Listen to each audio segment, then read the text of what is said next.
Hey there, it's Julie Hutchison here from Think, Be, Do Leadership. And today we need to talk about Felicity, or who is that person in your business or in your team who drives everyone absolutely darn crazy.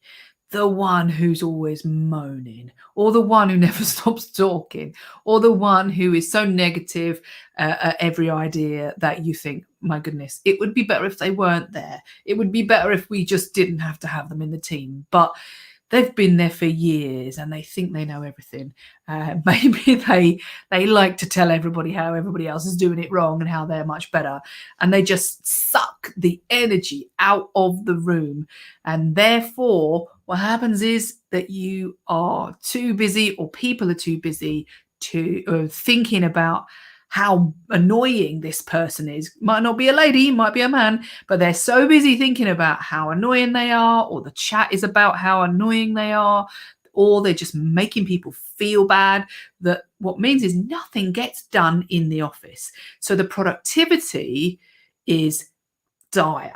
Yeah, so maybe you had a really good office and it was a great team and everybody got on, and then suddenly this person has started to suck the energy out of the room. And you're thinking, oh my goodness, what do I do?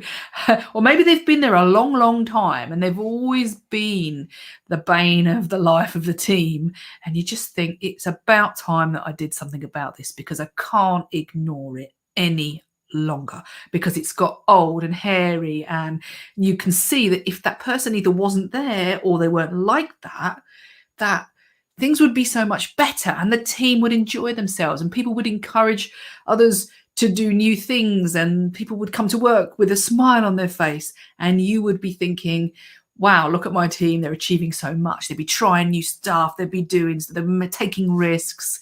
But what you've actually got is somebody in the background holding everybody else back, telling everybody not to do that, don't put too much effort in, or don't try.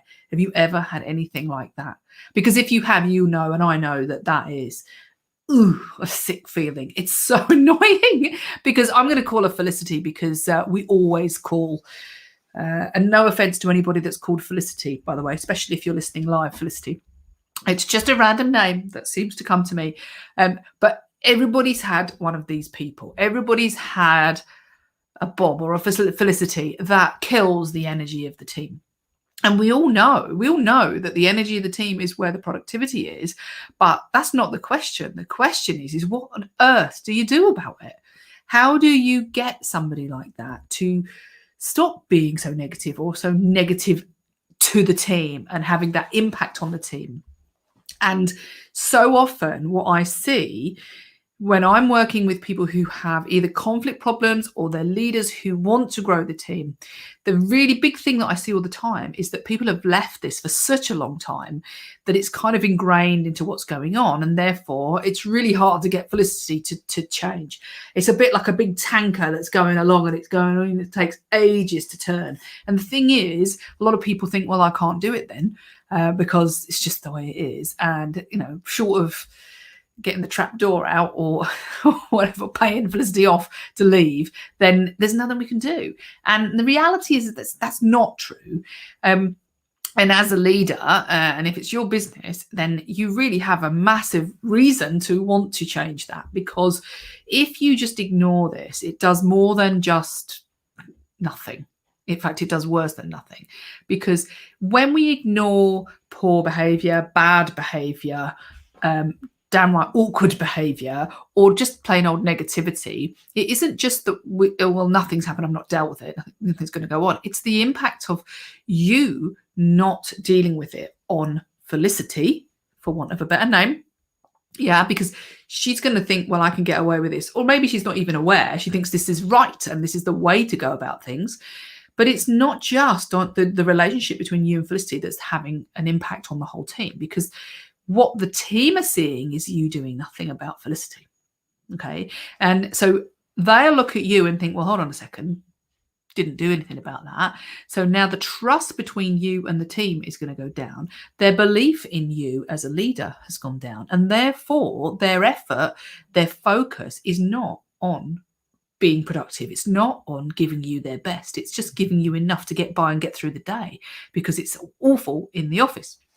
So you've got the impact on the rest of the team of you not dealing with it, the impact on Felicity of you not dealing with her, and then you've got the relationship with Felicity and the rest of the team. And that's just as bad, because then there's bad feeling, because maybe that's what's slowing people down and they're not making their bonuses, or they just don't want to be there because of her. So then we get conflict between the two.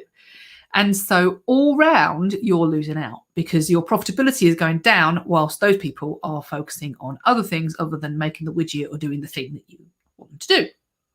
So what do you do? Now, we often say, is it can't do or won't do in this situation? Because if somebody can't do the job, then it might be that they just don't have the confidence. It might be that they think, well, I don't know how to do this. And therefore, they may be a normal person who's not in this kind of way might actually say, I don't know how to do it. Boss, how do I do this? That would be the easy way of it happening. But what happens is dynamics wise, there are people there that don't want to be seen to not know. There are people that don't want to be seen to feel silly, and they don't want to be embarrassed in front of people. So they hide the fact they don't know things. So when we look at can't do, we have to dig a little bit deeper than just can't do and just telling them how to do it, or just telling them to get on with it, because that won't necessarily work. Okay. Because yes, if they do know how to do it, you can just say, come on, get on with it. That's it. But there's always more to it than just that. Okay. And the thing is, let's look at Felicity for a minute. The best way to change Felicity is to change the way you approach Felicity, because she's just going to go on that tanker, cruising along in the way that she does, unless you do something different, because we cannot ask people to do something different and behave differently unless we've behaved differently to them. So what we need to do is to look at what's the impact of me on Felicity and how can I do something different to encourage Felicity. And what I would say, the first thing is, instead of getting annoyed at Felicity, although that's kind of hard, is actually to ask better questions. What's going on that makes Felicity need or want to be like this? What's her need behind this behavior? So as a mediation expert, often I deal with people who are, let's say, stuck in a position. Yeah, they're probably literally physically stuck in a position of, I've got my arms folded, I'm not playing, don't like you, and I'm not doing it your way no matter what. So we're stuck. Yeah, when you're really angry and like, doesn't matter what the person says, you ain't doing it like they want to do it at all. You're never going to do that. And it's not till somebody actually listens to you and you feel heard that you can open up and relax those folded arms and actually feel like, okay, I'm not being threatened. And the reason I say this is because maybe something's going on with Felicity that creates that behavior for her, okay, and by her. So it might be she's got a lot going on at home. It might be that she's worried about something. It might be she's worried about making a fool of herself. It might be that she's done it wrong and she's trying to hide it. Or it might be that she's nicking from your till or whatever. I don't know what it is. But the point being is that we don't know what it is. And so our reaction is generally fairly functional of the behavior that you're actually seeing on the surface. But what you're not seeing or hearing is, what does Felicity need and why is she there? So when you look at conflict and all those things, people have a behavior because they're trying to fulfill some kind of need or want. Okay, now if they feel respected, for example, and we talked about the 6 human needs the other day, but let's say we have a need for being respected, then Felicity's behavior is driven by that need of being respected. And so we might think, well, why is Felicity doing that? But actually, there's something behind it. And you're not going to know what that is unless you take the time to get Felicity out of this stuck position and let her relax and hear what she's got to say. And you might think to yourself, I don't want to hear what Felicity's got to say because she's getting on my nerves and she creates hell in my team. But hang fire. Actually, we have to go deeper because, you're the boss. We have a responsibility because we can't change your behavior otherwise. Okay.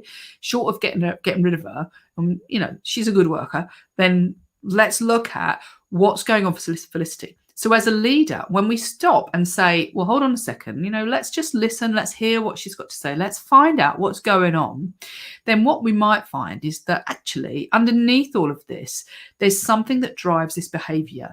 When you can meet that need and understand what that is, and it isn't necessarily I need more money or any of those things, is there's something underlying it, then you can start to understand her perspective on things. And you need to help her to look at other people's perspective. Now, you could say, well, it's her fault. She's behaving badly. She needs to change her perspective. But you're not going to get there. You just aren't going to get there unless you listen to her perspective first. Okay, so we have to kind of take the higher ground, which is hard, I know. But if you take the higher ground, if you're listening to this live, do say, you're probably thinking, I don't want to take the higher ground. Don't make me. Hi, Leslie. Do you want to take the higher ground, Leslie? Probably not. Like me, I'm like, no, I'm not going to do that. But as a leader, if we take the higher ground and just take the time to hear what Felicity's got to say and gain Felicity's trust, then the chances of her being able to hear what we've got to say is like 100-fold, because she ain't going to listen to what you've got to say because she thinks she's right. She thinks she's got her own perspective and that's right. And you're not going to change that. You've got to help her to learn that there is another perspective in the first place, which she has no idea of at the moment, probably.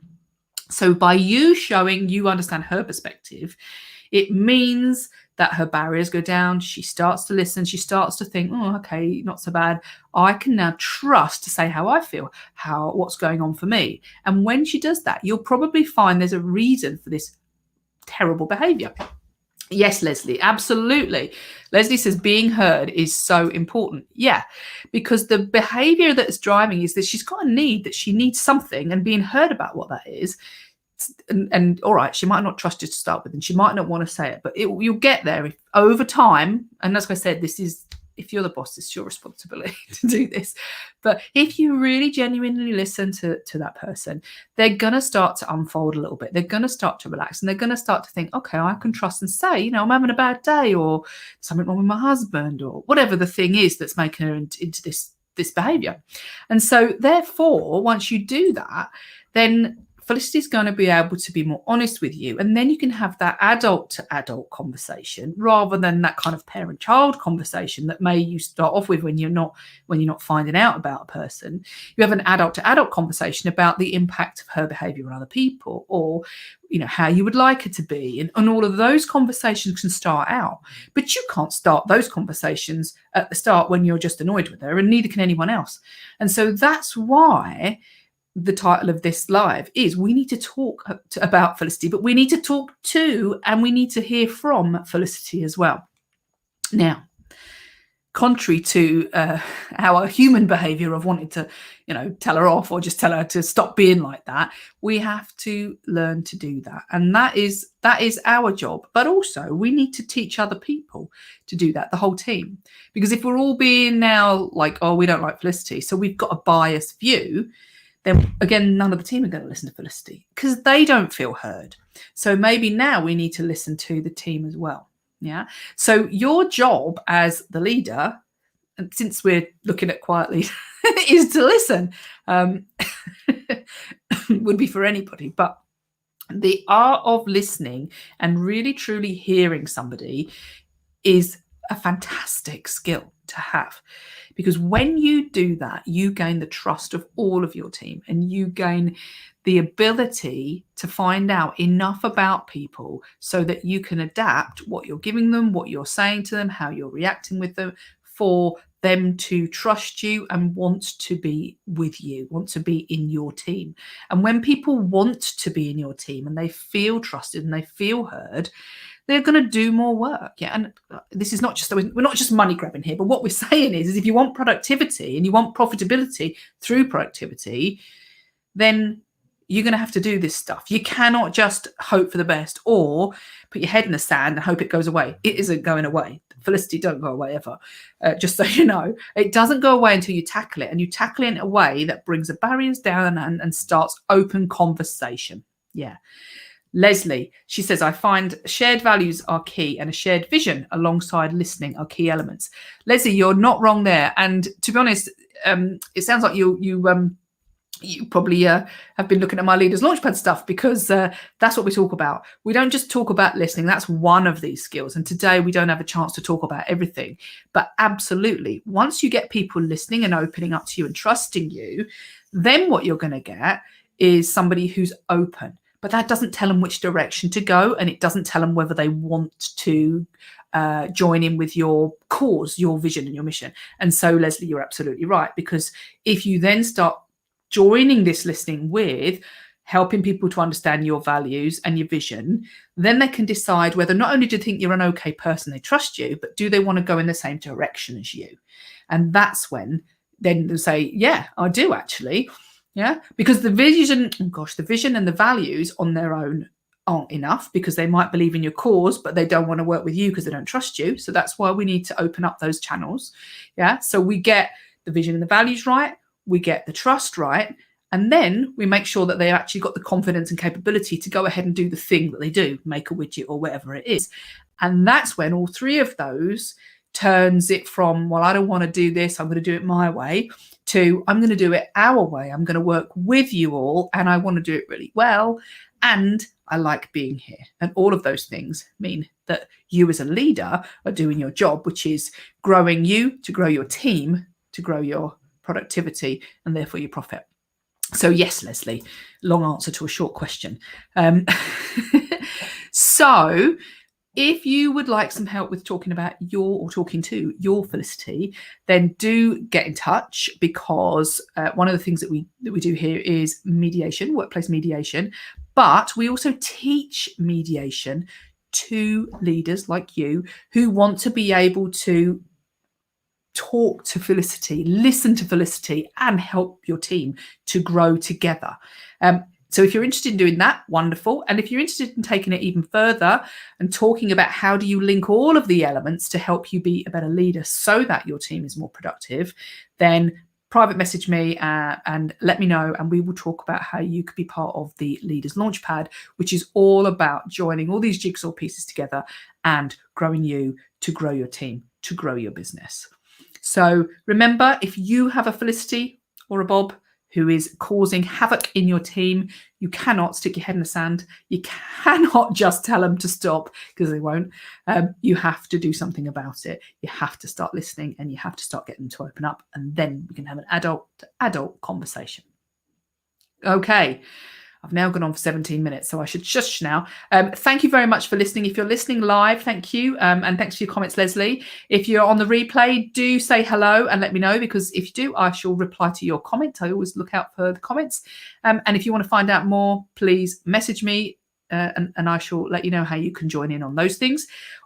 Also, while I don't forget, you can join the Facebook group, which is here. I've just put it in the chat. She's Quiet Leaders with Impact. So if you go on Facebook, if you don't see that on the chat, just go there and you will be welcome to join our Facebook group, where you can have more of these videos and chat around being the leader in your business.